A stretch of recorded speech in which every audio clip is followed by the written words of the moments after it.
नमस्कार, मैं हूं अभिषेक। एलएसी पर मार खाने के बाद भी चीन की हेकड़ी कम नहीं हुई है। इसलिए हिंदुस्तान ने अब ऐसी तैयारी शुरू कर ली है कि अगर जिनपिंग के सैनिकों ने एक भी कदम आगे बढ़ाया तो उसके पैरों तले की जमीन खिसक जाएगी। क्या है वो तैयारी और कैसे पैंगोंग में 4 किलोमीटर के इलाके पर तिरंगा लहरा रहा है, आज हम आपको इस खास शो में बताने वाले हैं। तो शुरू करते हैं आज का यह खास शो। सावधान ड्रैगन, हिंदुस्तान है तैयार।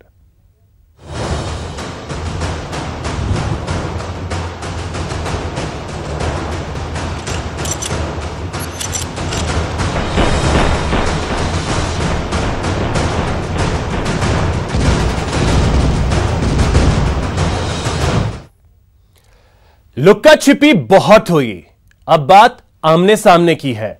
भारत अब बखूबी समझ चुका है कि चीन पीठ में छुरा घोंपने की आदत से मजबूर है। इसलिए न सिर्फ सीमा की चौकसी बढ़ाई गई है, बल्कि खुद सेना प्रमुख ने एलएसी पहुंचकर यह संदेश दे दिया है कि हिंदुस्तान ने जिस जगह पर कदम रख दिए हैं उसके कदम वहीं बरकरार रहेंगे।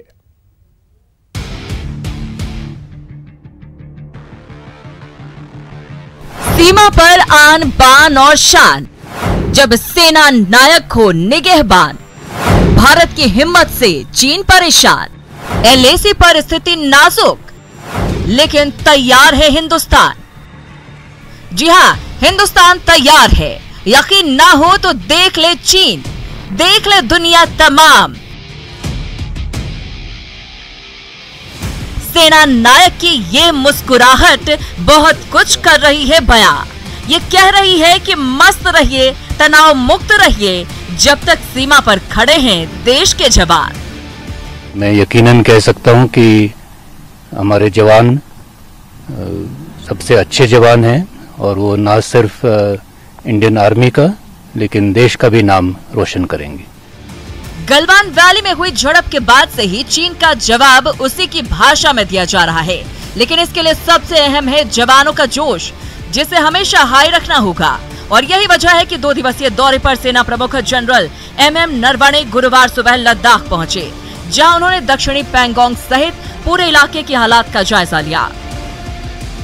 ले पहुंचने के बाद मैं अलग अलग जगह पर गया था और हर जगह पर मैंने ऑफिसर्स और JCO से बात की और स्थिति का जायजा लिया। जवानों का मनोबल बहुत ऊंचा है और वो हर चुनौती का सामना करने के लिए तैयार है।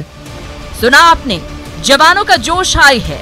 लेह में सेना नायक नरवणे ने सुरक्षा हालात का जायजा लिया, सीनियर ऑफिसर से बात की, लेकिन जो देश जानना चाहता है वो सवाल है कि आखिर एलएसी पर स्थिति है कैसी? भारत की सीमा सुरक्षित है कि नहीं? चलिए अब ऐसे सवालों का जवाब जान लीजिए। जो एलएसी के ऊपर जो स्थिति है वो थोड़ी नाजुक है, गंभीर है, लेकिन हम लगातार इसके बारे में सोच विचार कर रहे हैं और हमारी सुरक्षा के लिए हमने कुछ एहतियाती कदम उठाए थे और इससे हमें भरोसा है कि स्थिति कायम रहेगी। और जो भी हमने कदम उठाए हैं वो हमने एलएसी के ऊपर उठाए हैं। यूं तो भारत और चीन के बीच पिछले 4 महीनों से तनाव जारी है, लेकिन हिंदुस्तान के ऑपरेशन ब्लैक टॉप का तमाचा इतना तगड़ा है कि चीन तिलमिला उठा है। ऑपरेशन ब्लैक टॉप एक ऐसा ऑपरेशन था जिसने चीन की सेना को भी हैरान कर दिया। इस बीच chief of defence staff general Bipin Rawat ने चेतावनी दी है कि देश के लिए एक साथ 2 मोर्चों चीन और पाकिस्तान की ओर से खतरा पैदा हो सकता है। हालांकि उन्होंने साफ किया कि भारतीय सेना किसी भी हालात से निपटने के लिए तैयार है। बता दें कि भारत अब भी चाहता है कि मामला बातचीत से ही सुलझे, इसलिए पहले 4 राउंड की बैठक बेनतीजा रहने के बावजूद भी बैठकों का दौर जारी है। चुशूल में शुक्रवार सुबह 10 बजे से 5वें राउंड की बैठक शुरू हुई। इन बैठकों में चीन और भारत की ओर से कई मसले उठाए जा रहे हैं। सेना प्रमुख ने साफ कर दिया है कि भारत की जितनी भी तैयारी है वो सिर्फ अपनी सीमा बचाने के लिए है। कि जो भी हम हरकतें देख रहे थे उसको मद्देनजर रखते हुए अपनी सुरक्षा के लिए हमने जो कदम उठाने थे वो हमने उठाए हैं और मुझे उम्मीद है कि जो हमने डिप्लॉयमेंट की है उससे हम अपनी सुरक्षा कायम रखेंगे। भारत चौकन्ना है, भारत तैयार है और इसी का नतीजा है कि लद्दाख में पैंगोंग झील के किनारे पहली बार चीन युद्ध लड़ने से पहले ही कई मोर्चों पर हारने लगा है। लद्दाख में पैंगोंग झील का दक्षिणी हिस्सा अब पूरी तरह से भारत के नियंत्रण में है। यहाँ की कई पहाड़ी चोटियों पर अब भारत का नियंत्रण हो चुका है। चीन ने सपने में भी नहीं सोचा होगा कि उसके विस्तारवाद पर भारत इतना जोरदार प्रहार करेगा। Bureau report, news 18 network. Army chief MM Naravane ने जिस यथास्थिति को बरकरार रखने की बात कही है, वो यथास्थिति क्या है, आइए आपको विस्तार से दिखाते हैं और यह भी बताते हैं कि कैसे 4 किलोमीटर के एरिया को भारतीय फौज ने चीनी सैनिकों के पंजे से निकाला है।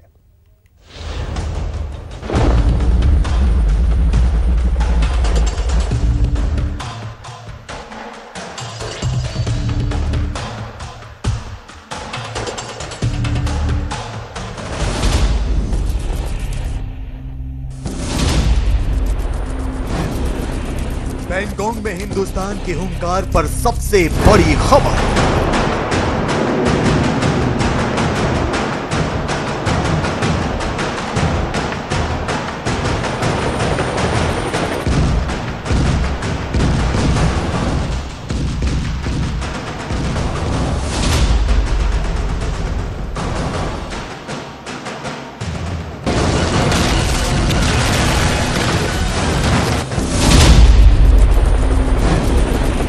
उन्नीस का बदला पूरा, 3 चोटियों पर लहराया तिरंगा।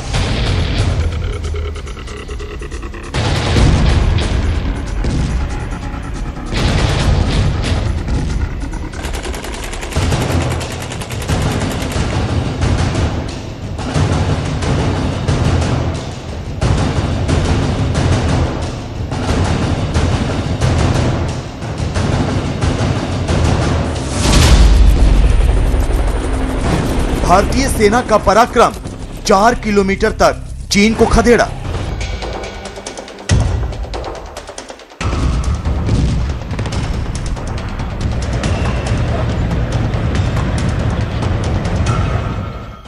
चालबाज चीन चित हो गया। एलएसी पर उसकी साजिशों की हवा निकल गई। चीन की 4 महीने पुरानी चाल का हिंदुस्तान ने ऐसा जवाब दिया कि शी जिनपिंग का सिर चकरा गया। भारतीय सेना ने पीपल्स लिबरेशन आर्मी को उसी की भाषा में जवाब दिया और उन 3 चोटियों पर कब्जा कर लिया जिन पर चीन की बुरी नजर थी। भारत के वीर जवानों ने हजारों फीट ऊपर पैंगोंग त्सो झील के पास चीन की सेना को ऐसी पटखनी दी कि बीजिंग तक इस शिकस्त की गूंज सुनाई दी। आज हम आपको पहाड़ की वो चोटियां दिखाएंगे जहां अब तिरंगा लहरा रहा है। आज हम आपको 29 से 30 अगस्त की रात की शौर्य गाथा दिखाएंगे जिससे चीन हिल गया है। तो सबसे पहले आपको दिखाते हैं ये नक्शा, गौर से देखिए।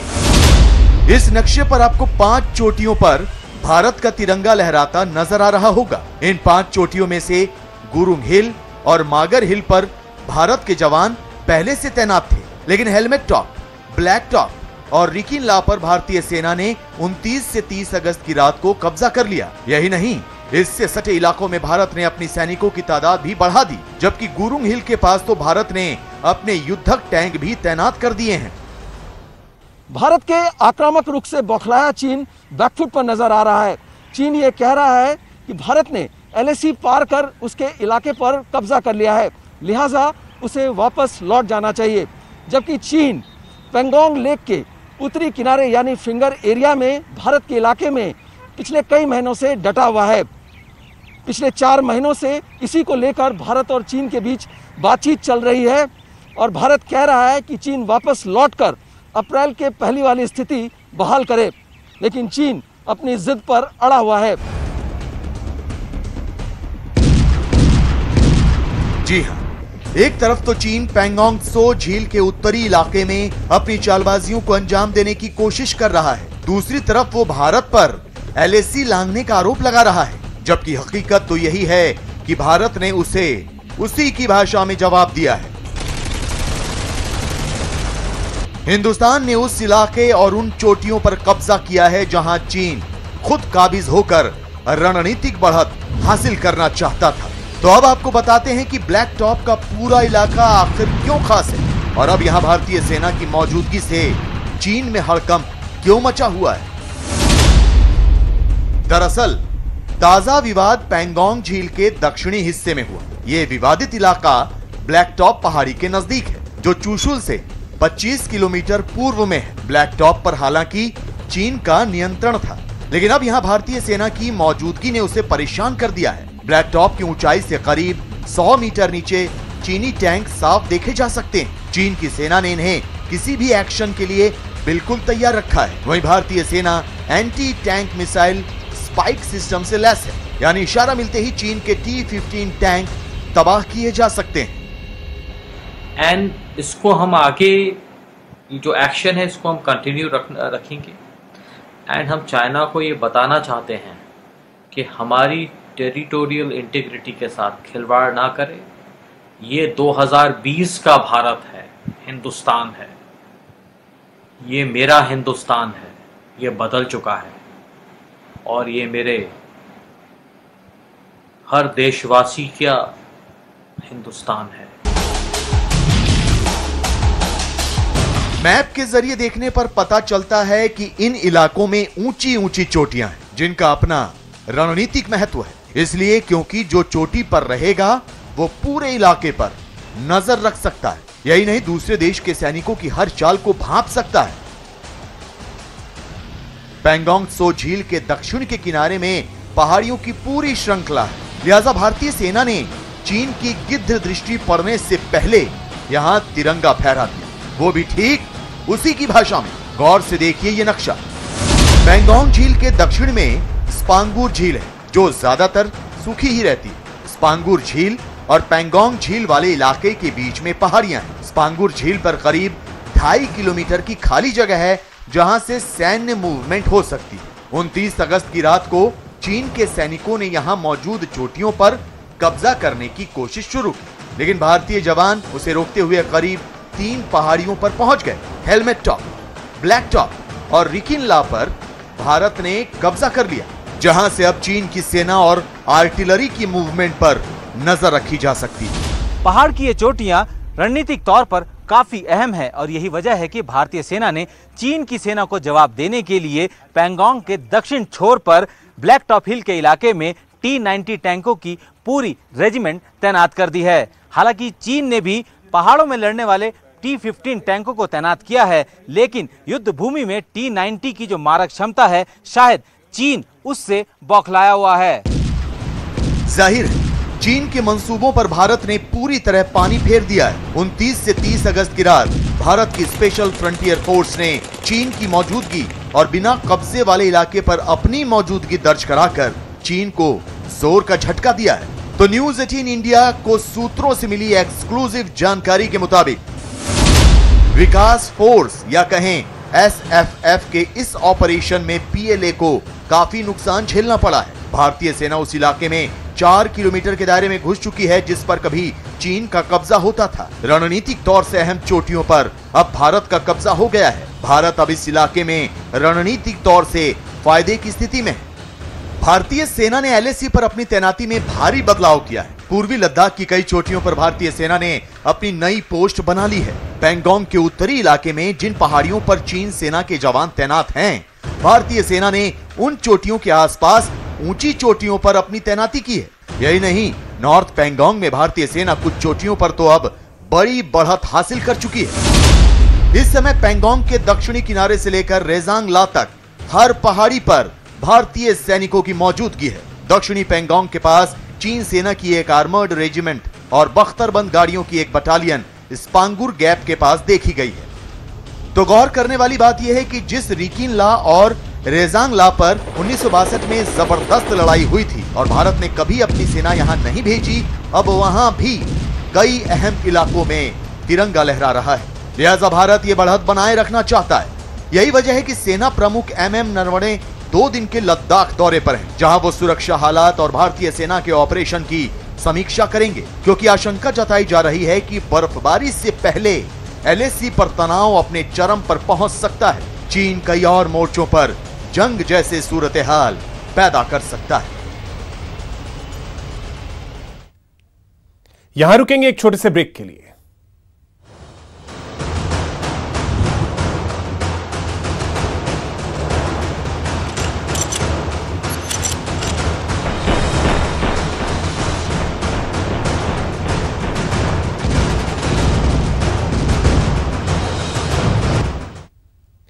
ब्रेक के बाद आपका स्वागत है।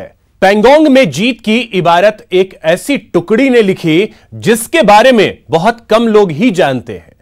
यह एक ऐसी बटालियन है जिसके जाबाजों से आंख मिलाने की हिम्मत आज तक किसी ने नहीं की है। आकाश हो या पाताल, मैदान हो या पहाड़, यह दुश्मनों को कहीं भी धूल चटाने की काबिलियत रखते हैं। और यही वजह है कि जैसे ही भारत को ड्रैगन की साजिश का पता चला, इस टुकड़ी को उसके शिकार के लिए भेज दिया गया।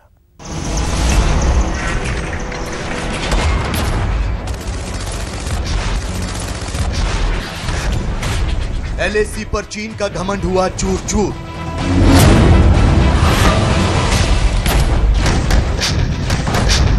भारत के जाबाजों ने चीन को चटाई धूल।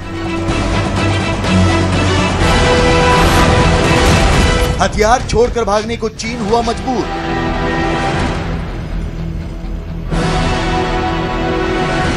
भारत की सीक्रेट फोर्स ने किया चीन को चकनाचूर। 29 से 30 अगस्त की रात चीन ने भारत के साथ धोखे की जो साजिश रची थी, उसके जाल में वो खुद ही फंस गया। चीन का मंसूबा तो LAC पर उन पहाड़ी चोटियों पर कब्जा करने का था जो भारत की जमीन पर हैं। इसके लिए चीन की धोखेबाज सेना ने रात के अंधेरे में दबे पांव भारी गोला बारूद के साथ भारत में घुसपैठ की कोशिश की। लेकिन जब भारत के जाबाज जवानों ने पलटवार किया तो चीन को न सिर्फ मैदान छोड़कर भागना पड़ा, बल्कि वो अपने हथियार और गोला बारूद भी नहीं लेकर जा सके। 29-30 अगस्त की रात को भारतीय सेना के जवानों ने चीन को एक ऐसा सबक सिखाया, ये सबक चीन में सदियों तक याद किया जाएगा। क्योंकि बिना किसी हथियारों के भारतीय सेना ने न सिर्फ चीन के मंसूबों पर पानी फेरा, बल्कि LAC के करीब 4 किलोमीटर के दायरे में तिरंगा गाड़ दिया, जिसे चीन कभी अपना बताता था। यही नहीं, पैंगोंग लेक के ऊपर की पहाड़ियों पर भी भारतीय सेना ने तिरंगा लहरा दिया। और चीन को यह सबक सिखाया एक ऐसी बटालियन ने जो कि आज तक दुनिया के सामने नहीं आई और इसके बारे में बहुत कम जानकारी है।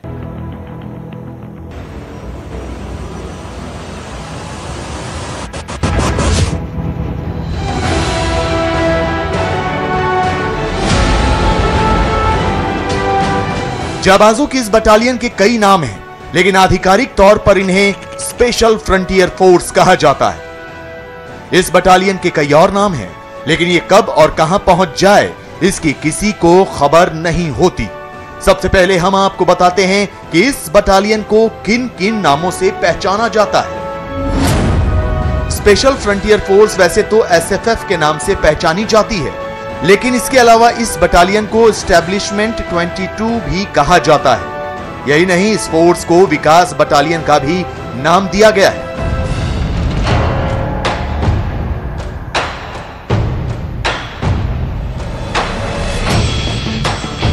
स्पेशल फ्रंटियर फोर्स भारत की बेहद अहम और बहुत ही सीक्रेट बटालियन है। इसके बारे में जानकारी भी बहुत कम ही मालूम है। यह बटालियन बेहद खास है और इसे सबसे मुश्किल ऑपरेशन के लिए ही चुना जाता है। इस बटालियन के कमांडो पलक झपकने से पहले ही दुश्मन को नेस्तनाबूद कर देते हैं। खास बात यह है कि इस बटालियन के कमांडो जमीन, आसमान और पानी तीनों जगहों पर ऑपरेशन चलाते हैं। लेकिन कहा जाता है कि पहाड़ों और बर्फीले इलाकों में इनका कोई मुकाबला नहीं कर सकता।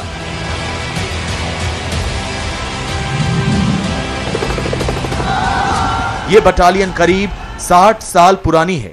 इसके बावजूद इसके राज आज तक दुनिया के सामने नहीं आए हैं। हम आपको बताते हैं कि इस बटालियन को कब और कैसे तैयार किया गया। स्पेशल फ्रंटियर फोर्स का गठन 1962 की जंग के बाद किया गया। उस वक्त इसे पहाड़ों पर ऑपरेशन के लिए खास तौर पर तैयार किया गया था।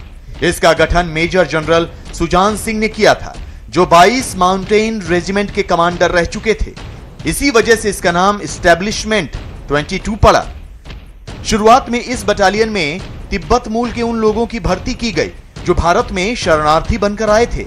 हालांकि अब इस बटालियन में तिब्बती और गोरखा दोनों ही शामिल किए जाते हैं। एसएफएफ की पहली बटालियन में 5000 जवान शामिल किए गए थे। इस वक्त स्पेशल फ्रंटियर फोर्स में 10,000 कमांडो शामिल हैं। स्पेशल फ्रंटियर फोर्स में शुरुआत में तिब्बती मूल के लोग शामिल किए गए, जिसकी एक खास वजह थी, क्योंकि इस बटालियन को एलएसी पर ऑपरेशन के लिए खास तौर पर तैयार किया गया था और तिब्बत के लोग इस इलाके की जलवायु में आसानी से ढल सकते थे। इसलिए तिब्बत मूल के लोगों को इस बटालियन के लिए चुना गया। हालांकि अब इसमें गोरखा भी शामिल किए जाते हैं, लेकिन गोरखा भी तिब्बत मूल के लोगों की तरह पहाड़ी इलाकों में बेहद आसानी से ढल जाते हैं। ये स्पेशल फ्रंटियर फोर्सेस गुप्त तरीके से अपना काम करती हैं। सब जगह पीछा ऑपरेशंस में इन्होंने हिस्सा लिया। 1971 में इन लोगों ने पाकिस्तान की सेना को म्यांमार में जाने से रोका। चटगांव के अंदर ये लोग थे जहां पर इनका ब्रिगेडियर भी मारा गया था। चाहे आपका गोल्डन टेम्पल हो, कारगिल युद्ध हो, या ये कह लीजिए कि कश्मीर के अंदर भी ऑपरेशंस हो, गुप्त तरीके से ये लोग अचानक से सामने आते हैं और फिर अपना जलवा दिखाते हैं। स्पेशल फ्रंटियर फोर्स का काम करने का ढंग भी एकदम अलग होता है और इसके बेहद गोपनीय होने की वजह भी काफी हद तक यही है। आपको ये बात जानकर हैरानी होगी कि स्पेशल फ्रंटियर फोर्स सेना के अंतर्गत नहीं आती है। ये बटालियन सीधा पीएमओ और कैबिनेट सेक्रेटरी को रिपोर्ट करती है। इस बटालियन का कमांडर इंस्पेक्टर जनरल होता है, जो कि भारतीय सेना के मेजर जनरल रैंक के अधिकारी होते हैं और ये सीधा पीएमओ को रिपोर्ट करते हैं। स्पेशल फ्रंटियर फोर्स अगर इतनी खास है तो इसकी सबसे बड़ी वजह है इस फोर्स के जवानों की ट्रेनिंग। इन्हें ऐसी ट्रेनिंग दी जाती है कि ये दुनिया के किसी कोने में किसी भी तरह का ऑपरेशन बेहद कम समय में अंजाम दे सकते हैं। स्पेशल फ्रंटियर फोर्स बेहद मुश्किल होती है। इनके जवानों को -30 डिग्री से लेकर 50 डिग्री के तापमान में ऑपरेशन को अंजाम देने की ट्रेनिंग दी जाती है। इस तरह इन्हें हर मौसम में ऑपरेशन के लायक बनाया जाता है। इस बटालियन के जवानों को पहाड़ों पर ऑपरेशन की खास ट्रेनिंग दी जाती है। इसके साथ ही इन्हें जमीन, आकाश और पानी में ऑपरेशन के लिए प्रशिक्षित किया जाता है। एसएफएफ की पहली बटालियन की ट्रेनिंग भारत की खुफिया एजेंसी रॉ और अमेरिका की खुफिया एजेंसी CIA ने दी थी। इस बेहद गोपनीय बटालियन का मुख्यालय और ट्रेनिंग सेंटर उत्तराखंड के चक्राता में है। जाबाजों की इस बटालियन की पहली खूबी इनकी बहादुरी और इनकी मुश्किल ट्रेनिंग है। इसके बाद इस बटालियन की सबसे बड़ी खूबी है इसका बेहद गोपनीय होना। ये बटालियन कहां रहती है, कैसे काम करती है, इसमें कौन लोग शामिल हैं, ये कोई नहीं जानता। एसएफएफ के सैनिक कब किस मिशन की तैयारी में जुटे हैं, इस बात की जानकारी बहुत कम लोगों को दी जाती है। एसएफएफ ने देश में कई गोपनीय ऑपरेशंस को अंजाम दिया है, लेकिन आज तक ये किसी को पता नहीं चल सका है कि इस फोर्स ने कब कहां अपना काम किया है। इसकी संवेदनशीलता को ध्यान में रखते हुए ही बहुत कम लोगों को इसके बारे में जानकारी दी जाती है। यही वजह कि दुश्मन भी इसके बारे में बहुत कम जान पाता है। इसकी गोपनीयता को ध्यान में रखते हुए ही इस फोर्स के, इस बटालियन के जवानों को सार्वजनिक तौर पर सम्मानित नहीं किया जाता।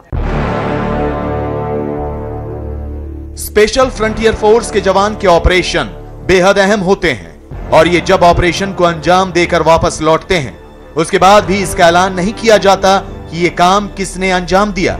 इस फोर्स के कारनामों को दशकों बाद ऐलान किया जाता है। स्पेशल फ्रंटियर फोर्स ने 1971 की जंग में अहम भूमिका निभाई थी।